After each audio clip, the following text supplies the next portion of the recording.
ba? Isa na naman kasimanwata ang gindayaw bangod sa iya honesty na iya sa gimbal Iloilo mga kapuso dalayawon gid ang ginhimo ni Leonardo Pardo nga pagbalik sang iya mga nakitaan nga kagamitan.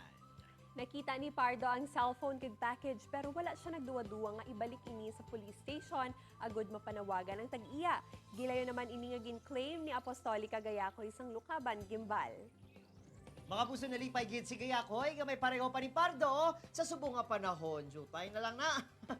Bisan pa ganiya pigado suno kay Pardo, okay lang basta makahimo sang legal kag nagkakadapat sa isig katawo. Positibo naman ang mga komento nga nabaton halin sa netizens.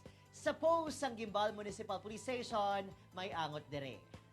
Kamo ba lang may maayo nga hinimuan kasubong ni Pardo nga mapulutan sang leksyon kag pwede ipasalida sa TV? Magpakig-angot lang sa amon diri sa GMA Regional TV Early Edition kay ina ang ibidata.